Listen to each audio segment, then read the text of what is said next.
A'udzu billahi minasy syaithanir rajim. Bismillahirrahmanirrahim. Qala al-mu'allif rahimahullahu ta'ala wa nafa'ana bihi wa bi ulumihi fid dini wad dunya wal akhirah. Amin ya rabbal alamin. Wa alaika idza tafahasha zuhurul ma'asi wal munkarati fi mawdi'in anta bihi wa istamin qabulil haqqi bil uslati.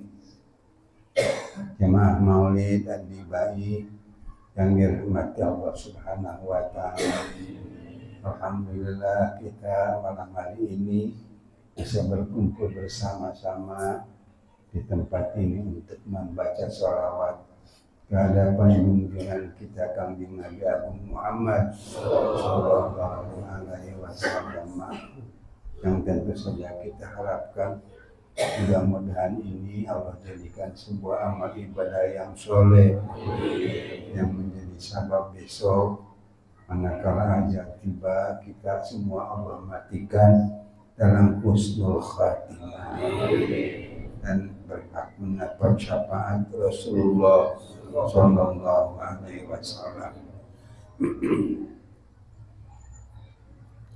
Jangan bosan,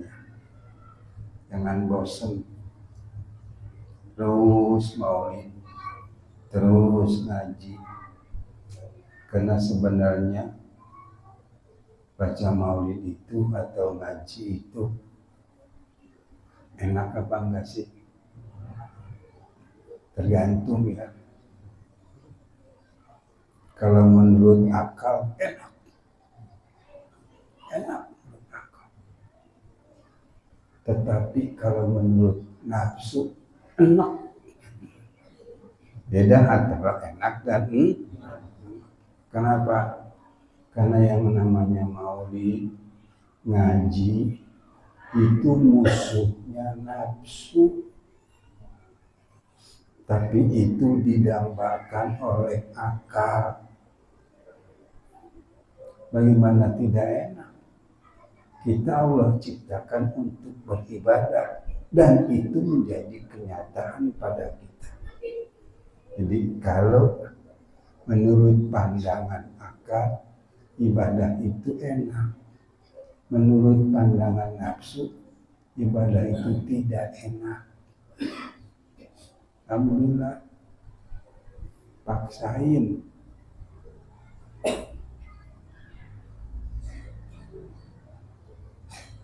Belum capek Kang, paling tidak juga saya mah bangun dulu lagi sebulan 2 kali.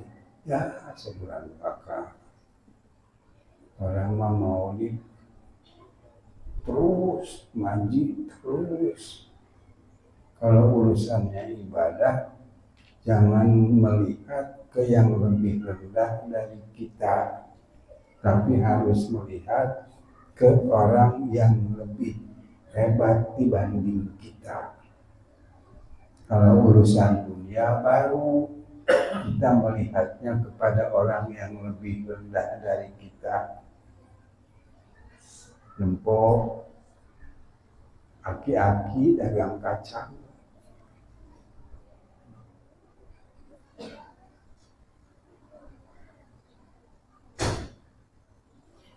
Lantas kita berpikir, alhamdulillah ya Rabb, seandainya yang seperti itu adalah saya, bagaimana bisa tenaga awak lagi lemah, kemudian urusan dunia gitu. Alhamdulillah orang mau bikin kamenta-menta. Tapi kalau urusan ibadah harus melihat kepada yang lebih tinggi dari kita. Nah, pengajian kita masih erat kaitannya dengan masalah amal ma'ruf nahi munkar. Wa alaika idza tabahasha zuhurul ma'asi wal munkarati fi maudiin anta bihi wa ayista min qabulil haqqi bil uzlati. Harus atasmu manakala lahirnya berbagai perbuatan maksiat dan lahirnya munkarat sudah melampaui batas. Ini maksiatnya sudah melampaui batas, munkaratnya sudah melampaui batas, dan itu terjadi fi maudiin antabihi, pada tempat yang kamu ada pada itu tempat, yakni terjadi pada tempat yang kita tinggali. Misalnya naudzubillah, ada satu kampung, kita tinggal di kampung itu, dan perbuatan maksiat, perbuatan munkar di kampung itu sudah melampaui batas, sudah melampaui kebiasaan, dan sudah melampaui adat. Wa istamil qabulil haq, dan kamu sudah putus harapan daripada menerima hak. Artinya sudah putus harapan bahwa warga kampung itu akan menerima hak. Ini karena sudah melampaui batas, tidak mungkin bisa menerima hak. Bil uzlati, wajib atasmu harus uzlah. Uzlah itu menjauh dan mengasingkan diri. Misalnya kalau di kampung, nama kampung itu namun sampora aja jatuhan. Lembur sampora, jadi lembur sampora, maksiat dan perbuatan munkar di sampora itu sudah melampaui batas.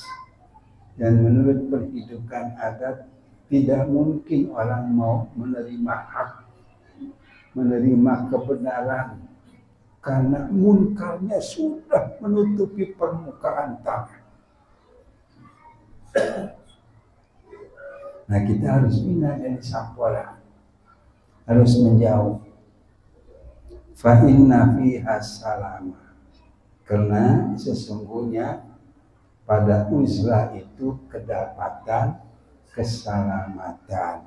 Kalau kita pengen selamat, maka harus menjauh, harus mengasingkan diri dari sampora. Wabil hijrati, dan harus pindah ila maudhi'in akhara, ke tempat yang lain. Fa inna ardallahi wasi'ah, karena sesungguhnya tanah Allah itu luas. Di dunia itu sadaun kelor, pindah ke itu ke Gunung Salak, ya, hirup serangan itu.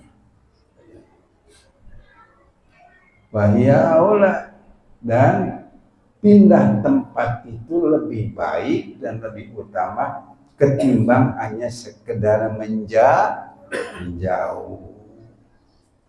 Kenapa demikian? Kita harus menjauh, harus mengasingkan diri, bahkan harus pindah, karena fa innal azaba idza nazala ala maudhi'in ya ummul khabitha wa thayyibah.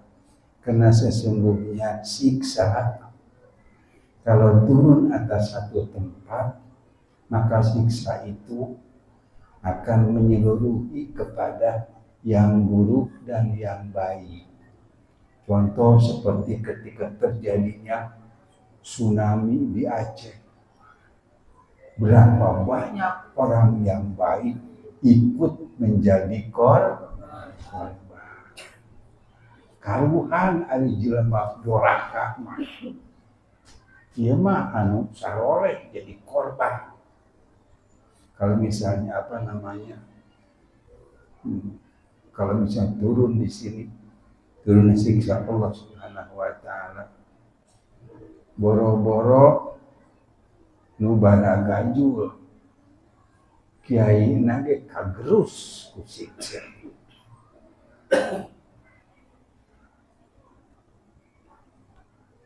Nah kalau sudah begitu bagaimana ya? Pan eta mah ustad, pan eta mah bagus. Tapi kok kena siksa kene, kena azab kene. Nah beda, ya beda.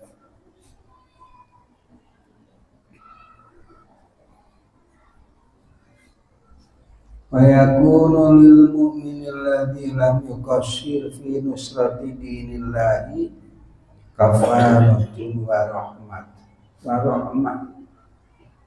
Dan adalah bagi orang yang beriman yang tidak melalaikan menolong agama Allah, bahkan selalu berusaha untuk meninggikan agama Allah dan menolong agama Allah, kafaratun baginya siksa itu adalah kifarat, warahmatun dan rahmat.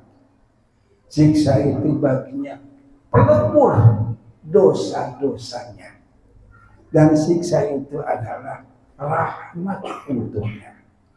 Meskipun lahirnya adalah namun hakikatnya itu adalah rahmat. Contohnya seperti ayeuna. Berapa banyak orang-orang yang baik di Palestina. Zahirnya itu kan akibat daripada kebiadaban Zionis Israel. Tetapi hakikatnya itu adalah rahmat Allah Subhanahu wa ta'ala untuk mereka yang mati syahid. Karena sesungguhnya mereka dibuat demikian untuk menjadi penghuni surga. Zahirnya mah kenapa? Wali ghairi iqoban wa nikmatan. Iqoban wa nikmatan. Sementara untuk selain orang yang baik, untuk selain orang yang senantiasa meninggikan kalimat Allah dan menolong agama Allah, azab yang turun itu adalah benar-benar siksa dan nikmat. Nikmat itu kebalikan daripada kalau nikmat enak, kalau nikmat tidak enak. Wallahu a'lam. Bismillahirrahmanirrahim. Allahumma istaudatuka ma'alamtanihi Fadduhu ilayya inna hajati ilayhi la tansani ya rabbal alamin. Taqabbalallahu minna minkum. Mudah-mudahan